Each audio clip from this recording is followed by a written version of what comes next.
खुलुमबाय नोंथांमोनखौ बयखौ बरायबाय दिनै 23 मे 2023 बारायजाय मंगलबार फैदो दिननि खौरांफोरखौ बेखेवनोसै। आसामाव बे बोसोराव गासै 4,15,393 फरायसाफोरा मेट्रिक आनजादखौ लिरनाय जादोंमोन। बेनि गेजेरावनो 94,912 फरायसाफोरा सेथि थाखोआव उथ्रिसारदों। 1,40,593 फरायसाफोरा नैथि थाखोआव उथ्रिसारदों आरो 58,394 फरायसाफोरा थामथि थाखोआव उथ्रिसारनो हादों होननानै मिथिनो मोननाय जादों। अखा हादों, अखा हाबाय थागोन। जोंनि बे सा सानजा भारतनि गुबुन गुबुन रायजोफोराव जेरै मेघालया, मिज'राम, अरुणाचल प्रदेश, नागालेन्ड आरो आसामनि गुबुन गुबुन जिल्लाफोरावबो गोबां अखा हागासिनो दङ। बर' सुबुङानो बर'फोरखौ थगायसे थगायनानै रांबो जाख्ल'दों। क'क्राझार डिस्ट्रिक्टनि सिङाव थानाय गसाइगाव महकुमानि सराइबिलाव समबाय सम्पथियाव रां दोननायखौ दोनग्राफोरा मोनफिनाखै। उनाव दोनग्राफोरा एबा रायजो राजाफोरा थार बिजिरनायखौ मोननांगौनि थाखाय पुलिसफोराव थांनानै दुंहाव थासारि खालामदों।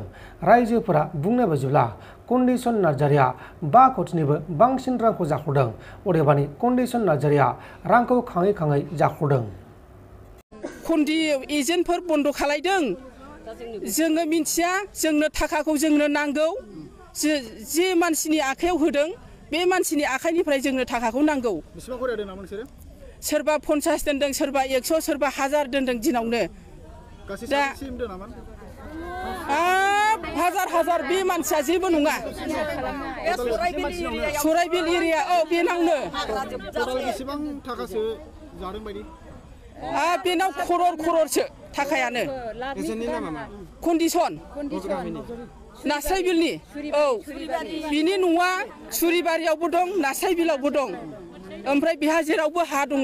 आइसिया दा मा खोथा होदों? आइसिनाव जोङो जबाब बिदों, थाखाखौ माला होयो, जोंनो थाखाखौ नांगौ। दा दिनै थाना गेराव खालामनायनि मेन जाहोना मा? जोंनो थाखा नांगौ। औ। जुदि थाखाखौ मोनाब्ला मा खालामगोन? जोंनो जेरैबाबो नांगौ। जों खस्थ' खालामनानै दोननाय, सोरबा सि दानाय, सोरबा दखान होनाय, जोंनो हा हु फानजोबनानैब्लाबो बियो होनांगौ। बेनाव खरर थाखा दङ। जों उसुंसे जों मिथिजोबगौ। थाखा खांनाया बन्द जाबाय होननानै माब्ला बुङामोन? बिनि उनावबो आरो खांबावदों।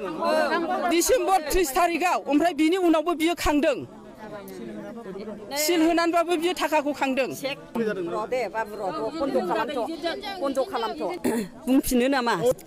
हेल' सार, जोङो रायलायदों बे कन्डिसननि कालेक्सन खालायनायनि माबायै।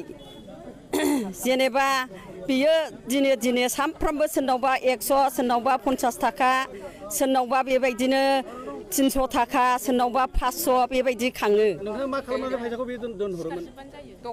दखान जोङो सि दानानै आङो दोनहरो। आं दिनै बुरै मानसि। नोंथांमोन दिननि खौरांफोरा बेखिनिल'मोन। बेखिनिसिम नायनायनि थाखाय नोंथांमोननिसिम रोजा रोजा साबायखर। गोजोन्थों। एसेनोसै। जय बर' हारिनि।